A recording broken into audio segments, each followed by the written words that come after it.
How's everybody doing? My name is Michael Barnes. My name is Preston Conley. Today we're here to talk about the concept of magnetic levitation, short as Maglev trains. What is a Maglev train? New form of transportation for today's speedy society. Maglevs use electric magnets for propulsion.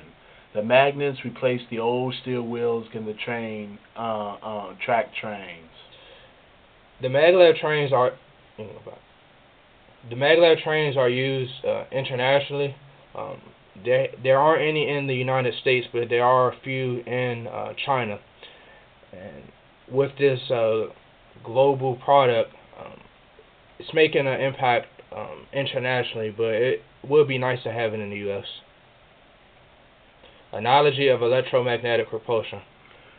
The propulsion system resembles a simple DC electromagnetic motor, where that basically you have a coil metal wire hooked up to a simple DC battery, like the ones you get at the store, and the magnetic field created in the coils for the maglev trains resembles this linear DC motor-like action. And as you can see down to your bottom right, we have a picture of a DC motor. Um, this is one of the more interesting aspects about the maglev trains, the fact that it uses a DC motor. I was curious as to see how the maglev train was powered, and to see that it was by a DC motor was pretty interesting. How do the maglev trains work? The track has magnetic coils running along the track. Also, magnetic coils repel magnets on the undercarriage of the train. The train can levitate between 1 to 10 centimeters, and the magnetic field also resembles a push-pull motion along the guidance coil. And as you can see in the picture, the levitation guidance coil is red, while the proportion coil is a blue. And then also you'll see at the very bottom a wheel support path, and then you see the support beams to fit the train. Well, this is a good visual representation of what it would look like for the maglev trains to operate. Some of the advantages of the maglev train: no CO2 emission, runs significantly quieter than diesel trains. Top speeds are faster than 310 miles per hour. With these advantages, we can kind of see why it's used internationally. For it not to have any no CO2 is very good for the environment. It doesn't leave any negative impact on the environment, and the fact that it also runs significantly quieter as well definitely won't damage the environment.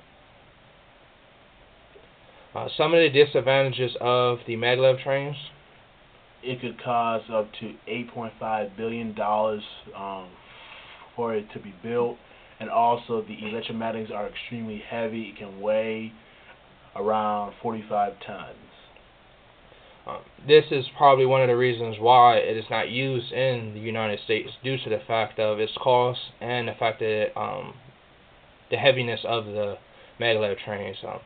Especially with this economic climate, it would be very hard, to pay for the cost of this maglev train.